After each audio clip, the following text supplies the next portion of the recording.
Next concept आहे microbes in human welfare. आता microbes म्हणजे सूक्ष्मजीव की जे ऑर्गॅनिझम आपल्याला आपल्या नेकेड आईनं दिसत नाहीत असे जीव, त्याला आपण काय म्हणतोय मायक्रो ऑर्गॅनिझम, त्याला आपण काय म्हणतोय मायक्रोब्स. म्हणजे जे मायक्रोब्स आहेत हे काही मायक्रोब्स हे आपल्यासाठी खूप फायद्याचे आहेत हां फॉर ह्युमन वेलफेअर, आणि त्यातले काही जे आहेत हे आपल्यासाठी काय आहेत हार्मफुल आहेत. त्याला असं आपण काय म्हणतोय पॅथोजेनिक किंवा पॅथोजन म्हणजेच डिसीज कॉझिंग एजंट. म्हणजे बघा मायक्रोब्स फायद्याचे पण आहेत, बेनिफिशियल पण आहेत आणि काही तोट्याचे पण आहेत, काही न्यूट्रल आहेत. मग हे मायक्रोसाठी आपण ज्या हेडिंगखाली करतो ती जी ब्रँच आहे त्या ब्रँचचं नाव आहे बायोटेक्नॉलॉजी. असा क्वेश्चन विचारला जाईल तुम्हाला, what is biotechnology? Biotechnology is the applications of scientific and engineering principles for the processing of materials by biological agent to provide good and service to human or for human welfare.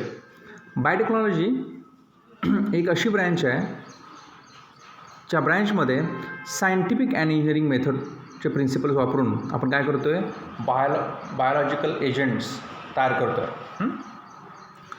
There are a variety of microorganisms like algae, fungi, bacteria, virus, protozoa, nematode, etc. and their products that exhibit a beneficial activities which are used for welfare of human in regard to food, health, industry, agriculture, medicines, biocontrol, etc.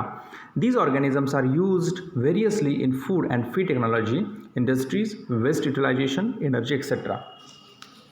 मित्रांनो, तुम्हाला सगळ्यांना माहीत असेल की algae, fungi, bacteria, virus, protozoa, nematode ह्याच्यापासून आपण वेगवेगळे पदार्थ तयार करू शकतो आहे, वेगवेगळे प्रॉडक्ट तयार करू शकतो आहे की जे प्रॉडक्ट त्यातले काही फूड म्हणून आपण घेतो आहे खाण्यासाठी, काही हेल्थसाठी आहेत, काही इंडस्ट्रीसाठी आहेत, काही ॲग्रिकल्चर म्हणजे शेती करण्यासाठी आहेत, काही मेडिसिन म्हणून आपण घेतो आहे आणि काही बायोकंट्रोल एजंट म्हणून घेतो आहे. असं झालं म्हणजे लक्षात ठेवा हे सगळे जे आहेत हे अंडर आपण काय करतो आहे मायक्रोब स्टडी करतो आहे.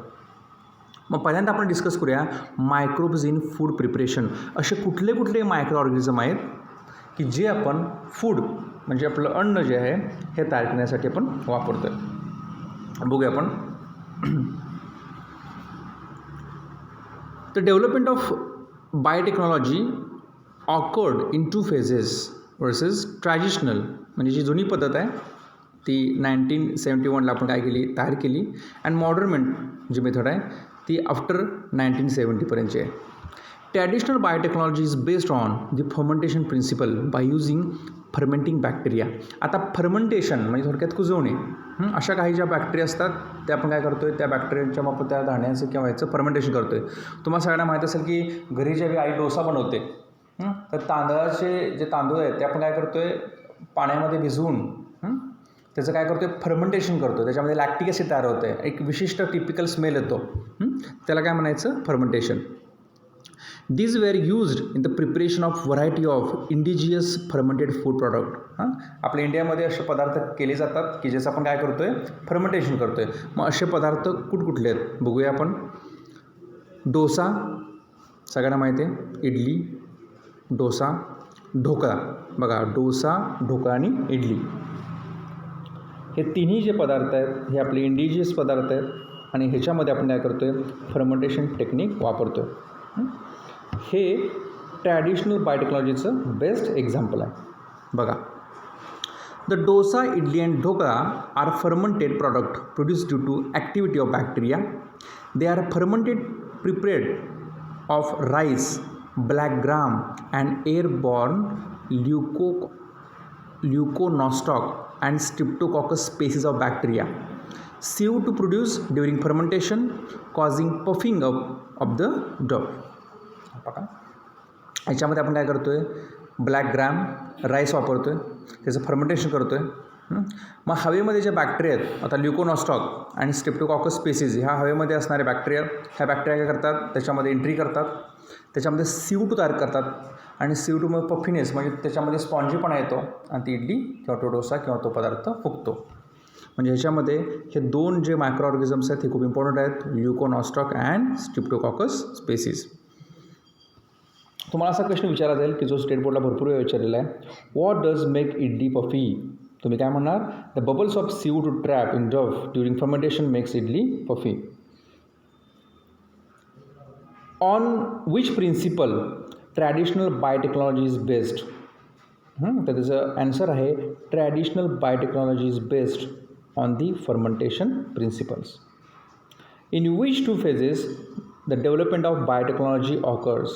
तर 2 आहेत बघा स्टेप्स. एक म्हणजे काय? ट्रॅडिशनल टिल 1971 म्हणजे जे 1971पर्यंत होती आणि तिथून पुढची जी आहे आफ्टर 1970. नेक्स्ट क्वेश्चन बघा.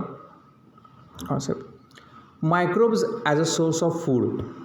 आता जे मायक्रोब्स आहेत हे फूड म्हणून आपण काय करतो, त्याचा सोर्स म्हणून त्याचा वापर करतो आहे. So microbes are their fruiting bodies are directly use as a source of food. ते डायरेक्ट आहे असं ते फूड म्हणून आपण वापरतो आहे. As they are rich in vitamin and protein. आणि ह्या मायक्रो ऑर्गॅनिझममध्ये जे कंटेंट आहे त्याच्यामध्ये व्हिटॅमिन आणि काय आहेत, प्रोटीन्सची व्हॅल्यू जास्त आहे. The term single cell protein that is SCP denotes dead and dried cells of microbes like bacteria, algae, molds and yeast. बघा, बॅक्टेरिया, algae, molds आणि yeast यांचे डेड अँड ड्राईड प्रॉडक्ट आपण काय करतो आहे, फूड म्हणून वापरतो आहे. आणि हे व्हिटॅमिन आणि प्रोटीनमध्ये काय आहे, रिच आहे. Some mushrooms are truffles are directly used as a food. They belong to higher fungi. याच्यामध्ये हायर फंगी पण आहेत, बुरशी पण आहेत, कवक आहेत. They produce large fleshy protein bodies which are edible. तुम्ही सगळी हॉटेलमध्ये मशरूम खात असाल. मशरूम हे त्याचं बेस्ट एक्झाम्पल आहे. Protein bodies are sugar free, fat free, rich in protein, vitamin, minerals and amino acids. मित्रांनो, सगळ्यात चांगला पदार्थ असेल तर तो आहे मशरूम. मशरूम हा पदार्थ लक्षात ठेवा की याच्यामध्ये फॅट,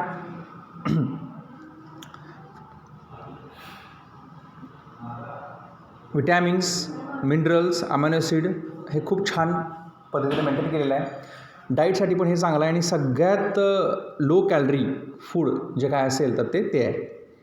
नेक्स्ट आहे डेअरी प्रॉडक्ट्स. आता डेअरी प्रॉडक्ट म्हणजे काय की डेअरी प्रॉडक्ट जे आहे म्हणजे त्याच्यामध्ये मिल्क येतं आहे, बटर मिल्क येतं आहे, खवा येतो, पेढे येतात, जे काही सगळे डेअरी प्रॉडक्ट आहेत त्याच्यामध्ये आपण ह्या मायक्रोबचा यूज करतो आहे. लॅक्टिक ॲसिड बॅक्टेरिया खूप इम्पॉर्टंट आहेत बघा, त्याचं शॉर्ट फॉर्म आहे LAB. Lactobacillus are added to milk. जर आपण दुधामध्ये ह्या बॅक्टेरिया ॲड केला तर त्याचं पटकन काय होतं, दही लागतं. It ferments lacto sugar to milk and lactic acid. दुधामध्ये कुठली शुगर असते, लॅक्टोज. ह्या लॅक्टो शुगरचं कन्व्हर्जन लॅक्टिक ॲसिडमध्ये करण्यासाठी ह्या बॅक्टेरिया खूप इम्पॉर्टंट आहेत. आणि ह्या बॅक्टेरियाचं नाव आहे lactobacillus or lactic acid bacteria.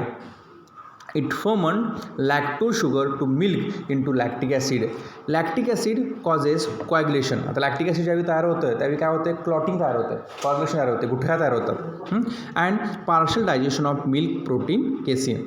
आणि दुधामध्ये जे प्रोटीन आहे त्या प्रोटीनचं नाव काय आहे, केसिन. ह्याचं काय होतं, पार्शल डायजेशन होते. Milk is change into curd, yoghurt and cheese. मग दुधाचं कन्वर्जन तर दह्यामध्ये, यॉगर्ट हे फॉरेनमधलं दही आहे अँड चीजमध्ये होते. The starter or inoculum is used to preparation of milk product actually contains millions of lactic acid bacteria. जसं आपण त्याला काय म्हणतो, विरजन. जर आणखीन तुम्हाला असं करायचं असेल तर त्या दह्यामध्ये 1 चमचा किंवा थोडासा पाट जर तुम्ही दुधामध्ये टाकला तर त्याचं कर्ड, यॉगर्ट किंवा इतर प्रॉडक्ट आपण काय करू शकतो, तयार करू शकतो. त्यातला पहिला जो प्रॉडक्ट आहे मित्रांनो तो आहे कर्ड म्हणजे दही. The Indian curd is prepared by inoculation milk with Lactobacillus acidophilus. जर तुम्हाला दही लावायचं असेल तर दह्याच्या ज्या बॅक्टेरियाचं नाव आहे Lactobacillus acidophilus. It also check the growth of disease causing microbes. Second आहे yoghurt. It is produced by curdling milk with the help of Streptococcus thermophilus and Lactobacillus bulgaricus. आपल्या इथं सुद्धा हे ॲक्च्युली अमेरिकेमध्ये, युरोपमध्ये हे यॉगर्ट तयार करतात. दुधामध्ये कुठली बॅक्टेरियाचं इनॉक्युलेशन करतात, कुठली बॅक्टेरिया सोडतात, स्ट्रिप्टोकॉकस थर्मोफिलस किंवा लॅक्टोबॅसिलस बल्गॅरिकस. आपल्या इथं सुद्धा स्टार बाजारमध्ये, डीपॉनमध्ये यॉगर्ट मिळतं. हे यॉगर्ट हे खाण्यासाठी खूप चांगला पदार्थ आहे की जेणेकरून आपल्या इंटेस्टाइनमधला जो फ्लोरा आहे हा चांगला राहतो. थर्डला येतं butter milk. The isolated liquid left after churning of the butter from curd is also called buttermilk. Number 4th आहे चीज. चीज सध्या खूप आहे. चीज आपण वेगवेगळे चीज पनीर हे आपण वेगवेगळ्या ह्याच्यासाठी वापरतो. The milk is coagulate with lactic acid bacteria and the curd form is filtered into a separate way.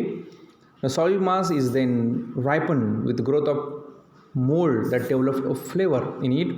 Different variants of cheese also known as by their texture. वेगवेगळे जे पदार्थ आहेत त्याच्यामध्ये हे चीजचे वेगवेगळे फ्लेवर त्याचे टाईप्स वापरले जातात.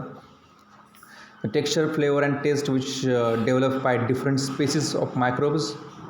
Rockfort and Camembert cheese are ripen by blue green moulds. Penicillium roqueforti and P Calibity respectively.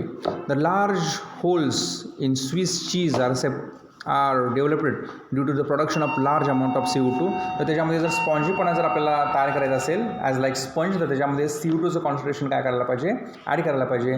मग हे शक्य आहे. त्या बॅक्टेरियाचं नाव आहे प्रोपिनोबॅक्टेरियम शर्मनी. आत्ता पण आपण बघितलं की हे जे मायक्रोब्स आहेत, ह्या मायक्रोब्सचा यूज आपण बघितला as a food source, as a dairy product, बरोबर आहे, as a preparation of dosa, dhokla and idli. Next जो कॉन्सेप्ट आहे तो आहे role of microbes in industrial production. आता इंडस्ट्रीमध्ये जे वेगवेगळे प्रोडक्शन आहेत, मग काही टॉनिक असतील, काही विटॅमिन असतील, काही हार्मोन्स असतील, हे हार्मोन्स काही अँटीबायोटिक असतील, हे प्रिपरेशन करण्यासाठी लार्ज स्केलवरती आपण काय करतो आहे, अल्कोहोल असेल तर ह्याच्यासाठी आपण काय करतो आहे, मायक्रोबचा यूज करतो आहे. During fermentation variety of products like alcoholic beverages, organic acids, vitamins, growth hormones, enzymes and antibiotics are produce. Production of an industrial scale requires growing microbes in very large vessels called fermenter. मोठ्या प्रमाणात एक मोठं भांडं असतं की जे stainless स्टीलचं बनवलेलं असतं आणि त्या वेसलचं नाव आहे फर्मेंटर. आपल्या इथं गोव्यामध्ये किंगफिशर नावाची एक कंपनी आहे.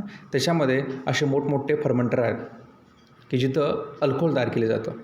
The main function of fermenter is to provide a controlled environment for growth of a micro organism. जर विशिष्ट पदार्थ तयार करण्यासाठी विशिष्ट ऑर्गॅनिझम आपण त्याच्यामध्ये ॲड करतो आहे, त्याला विशिष्ट टेम्परेचर किंवा प्रॉपर टेम्परेचर देण्यासाठी हे वेसल खूप इम्पॉर्टंट आहे. Or defined as a mixture of micro organism to obtain a desire product. आता आपण बघूया की प्रोडक्शन ऑफ अल्कोहोलिक बिव्हरेजेस. आता अल्कोहोलिक बिव्हरेजेसमध्ये म्हणजे काय, थोडक्यात दारू, alcohol. Beverage is a liquid use or prepared for drinking. For example tea. आता कुठली बिव्हरेज आपण ड्रिंकसाठी वापरतो आहे, तर टी आहे, कॉफी आहे, बियर आहे, वाईन आहे, which acts as a stimulant. ते काय करतात, थोडेसं आपला ब्रेन स्टिम्युलेट करतात, मूड चेंज करतात. Alcoholic beverages are the products of alcoholic fermentations of specific substrate.